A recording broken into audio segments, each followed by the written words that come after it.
नमस्कार दोस्तों, आज हम लोक भारती कक्षा 10वीं इस पाठ्य पुस्तक से पाठ 8वां गज़ल ये पढ़ने वाले हैं। इसकी विधा है गज़ल और इसके रचयिता है मानिक वर्मा। इस गज़ल में उन्होंने अच्छे कर्म करने के लिए हमें प्रेरित किया है। यहाँ पर वो संदेश देते हैं कि बाह्य सौंदर्य को ना देखते हुए कर्मों को देखना चाहिए। हमारे कर्म सुंदर होने चाहिए, ना कि बाह्य आवरण। तो देखते हैं गज़ल। आपसे किसने कहा स्वर्णिम शिखर बनकर दिखो, शौक दिखने का है तो फिर नींव के अंदर दिखो। उनके कहने का अर्थ है कि चमचमाता शिखर हमें नहीं बनना है। लोग उसकी प्रशंसा करते हैं, लेकिन शिखर को सम्मान मिलता है। वास्तव क्या है, अगर वो शिखर बना है तो किस पर बना है? किसी नींव पर बना है। कोई इमारत या कोई ढांचा अगर बनता है तो किस पर बनता है? किसी नींव पर बनता है। तो हमें वो नींव बननी है। नींव कहाँ होती है? ज़मीन के अंदर। अगर हमें ज़मीन के अंदर अंधकार में रहना स्वीकार है तो हम किसी अच्छे ढांचे को आकार देने में सहायक हो सकते हैं। अगर हम नींव ना बने तो शिखर भी नहीं बनेंगे। शिखर कहाँ बनते हैं? किसी नींव के आधार पर शिखर बनते हैं। अगर समाज में कुछ अच्छा करना है तो नींव बनिए, ना कि चमचमाता सुवर्णमय शिखर बनिए, क्योंकि नींव ही है जिसके आधार पर कोई ढांचा खड़ा हो सकता है, कोई सुंदर इमारत खड़ी हो सकती है। तो दिखना है तो नींव के अंदर दिखो, ना कि स्वर्णिम शिखर बनकर दिखो। ये यहाँ पर हमें बताया है मानिक वर्मा जी ने। आगे वो बताते हैं, चल पड़ी तो गर्द बनकर आसमां पर लिखो, और अगर बैठो कहीं तो मील का पत्थर दिखो। अगर हमें हमारी मंजिल प्राप्त करनी है, हमारे अच्छे कर्मों के कारण हम पूरे आसमान पर छा जाएंगे जैसे कि धूल। जब आंधी आती है तो आंधी आने के बाद क्या होता है कि हर तरफ हमें धूल ही धूल दिखाई देती है। आपके अच्छे कर्म जो है, आपके अच्छे कर्म की प्रशंसा चर्चा हर तरफ होनी चाहिए, धूल की तरह जो हर तरफ दिखाई देती है किसी आंधी के बाद में। हम जब अपनी मंजिल की तरफ बढ़े तो और बढ़ने के बाद में अगर हम कहीं रुक भी गए, किसी मंजिल तक पहुंचने के बाद रुक भी गए, तो जो मुसाफिर है, आने जाने वाले लोग हैं, या उस रास्ते पर चलने वाले जो पथिक है, वो अपनी मंजिल की तरफ जब जाएंगे तो आप उनका मार्गदर्शन करेंगे। एक मील का पत्थर बन के, एक यशस्वी व्यक्ति बनने के बाद आप क्या करें? तो आप दूसरों की सहायता करें, दूसरों का मार्गदर्शन करें। तो एक मील का पत्थर बन के आप क्या करो? दूसरों की सहायता करो, दूसरों को रास्ता दिखाओ।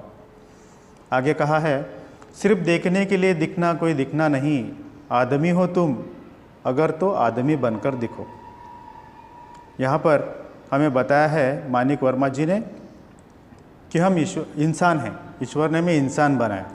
तो इंसान दिखना काफ़ी नहीं है, और इंसान ने सुंदर दिखना अच्छा काफ़ी नहीं है। सुंदर दिखना काफ़ी नहीं होता। आवश्यक क्या है कि हमारा जो कर्म है वो अच्छा होना चाहिए, वो सुंदर होना चाहिए।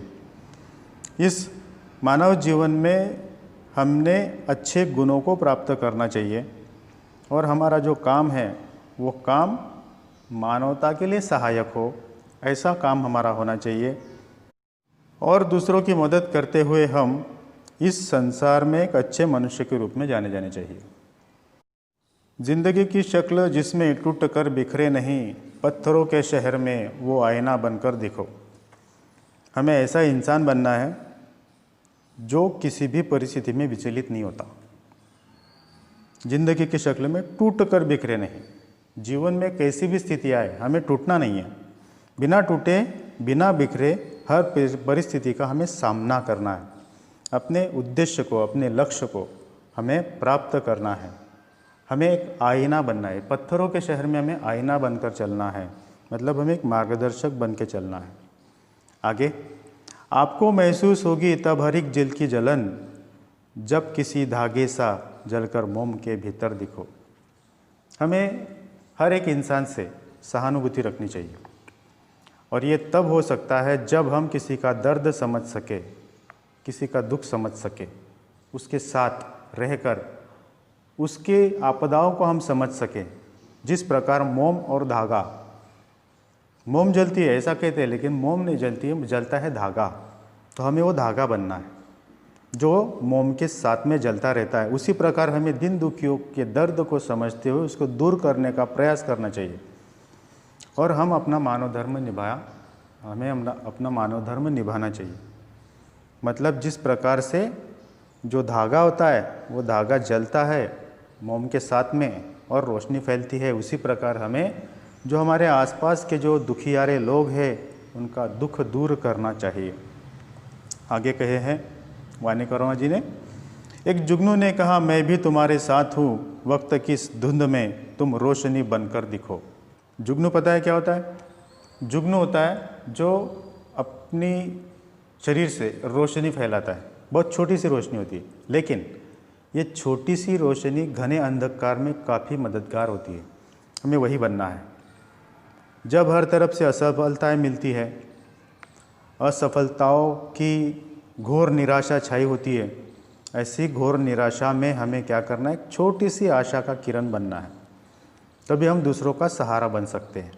जैसे जुगनू अंधकार में, घने अंधकार में रोशनी फैलाता है, अपनी रोशनी फैलाता है और दूसरों की सहायता करता है, निराशा दूर करता है, वैसे हमें दूसरों की सहायता करनी है, दूसरों की निराशा को दूर करना है।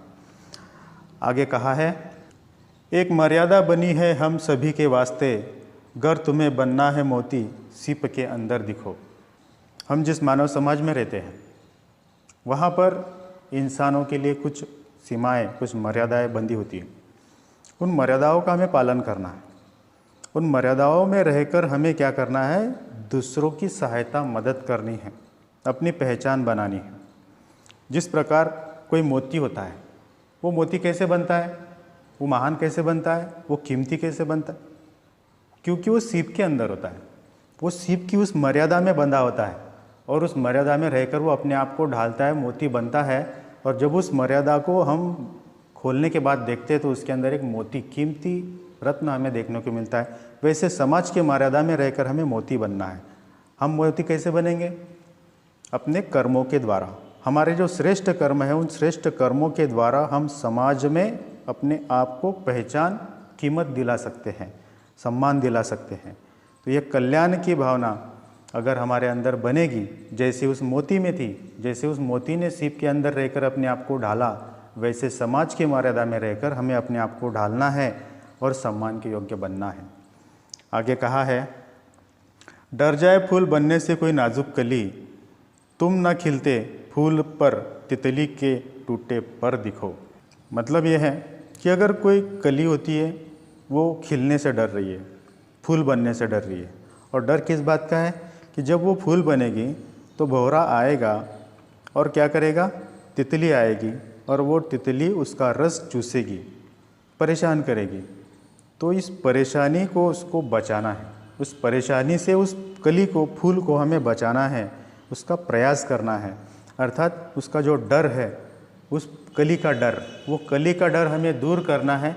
उसको ये समझाना है कि भले ही तितली आए, हमें उस तितली का मुकाबला करना है, लेकिन खिलने से रुकना नहीं है। तो उसकी हमें मदद करनी है। आखिर में कहा है, कोई ऐसी शक्ल तो मुझको दिखे इस भीड़ में, मैं जिसे देखूं उसी में तुम मुझे अक्सर दिखो। ये जो संसार है बहुत बड़ा सागर है, भव सागर, पृथ्वी और सागर से बना हुआ है, भव सागर है। और इस भव सागर में इंसानों की भीड़ है, मनुष्यों की भीड़ है। और इस भीड़ में न जाने कितने लोग, किस प्रकार के लोग हैं, अनगिनत चेहरे हमें दिखाई देते हैं। तो ईश्वर से प्रार्थना करते हैं कि मैं ये चाहता हूँ कि मैं जिसको भी देखूँ उसमें मुझे तुम नज़र आओ। मतलब हर व्यक्ति में मुझे ईश्वर नज़र आए। ऐसी भावना हम ईश्वर के प्रति भी रखें कि जिस भी व्यक्ति में, इतने तरह तरह के लोग हैं, सभी लोगों में हमें ईश्वर का रूप दिखाई दे।